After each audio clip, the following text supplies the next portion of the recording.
Greetings, all. It's Dr. Bankhead here at the Struggle in Thinking Out Loud.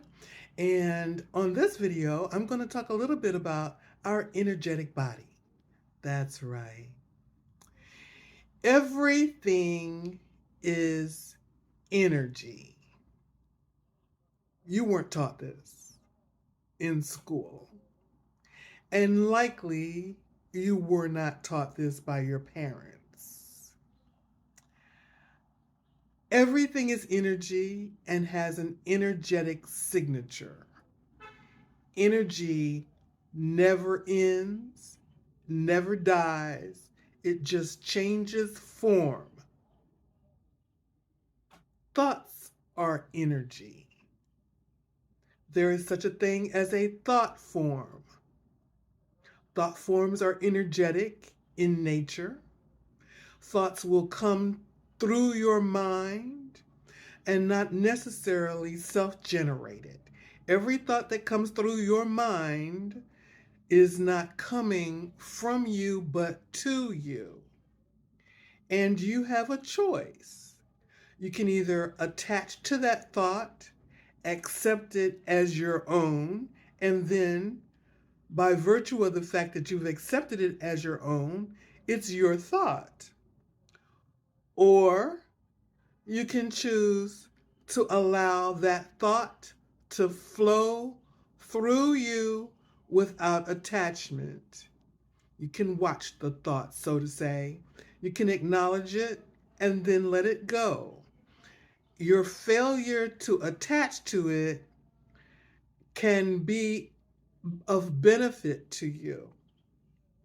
When you attach to negative thoughts and you accept them as your own and act out from those thoughts, recognize that you've made that choice. You made the choice to acknowledge the thought as your own and to act upon it. You're always responsible for your behavior. You're responsible for the thoughts that you accept as your own and the thoughts that you act on. But energy never dies.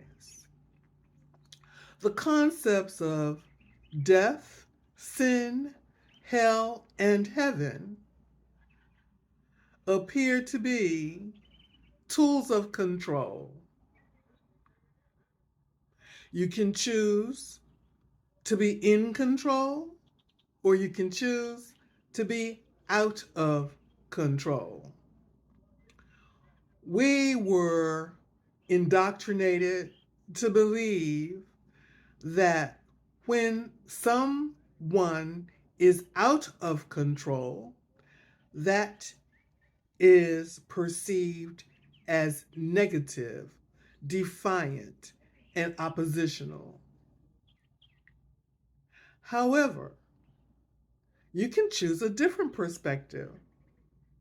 You can choose to acknowledge that when you are out of someone else's control, you are choosing to control yourself. When you acknowledge that you have been created, so to say, in the image of God, that means that you have been birthed to be a God. And as your personal God, you can choose how you will behave. You can choose what you will learn. You will choose to recognize knowledge trumps belief.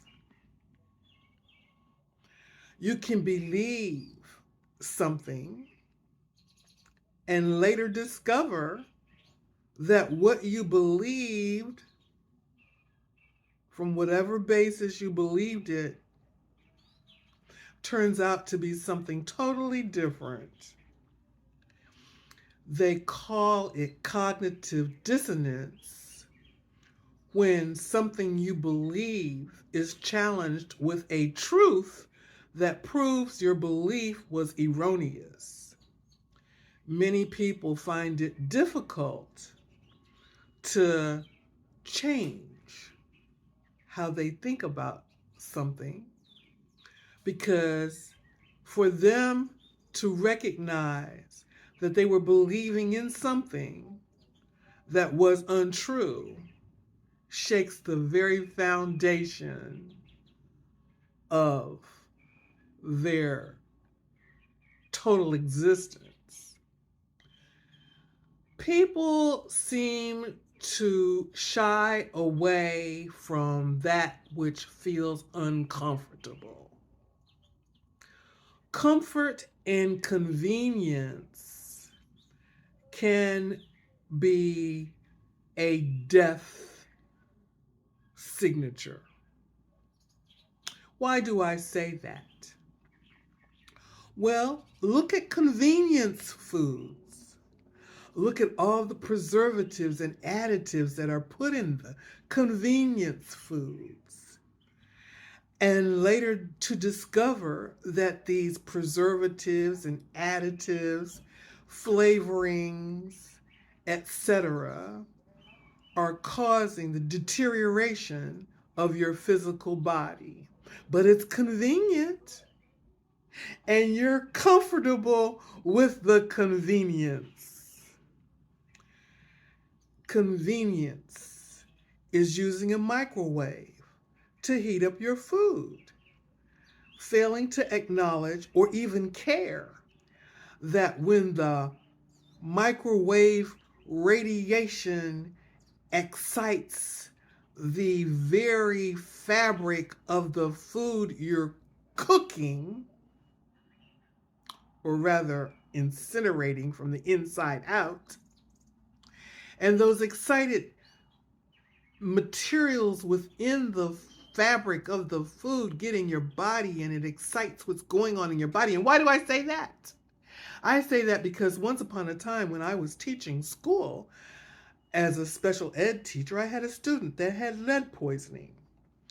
And I learned that as an individual with lead poisoning, the effect of eating microwave food caused an agitation of the nervous system.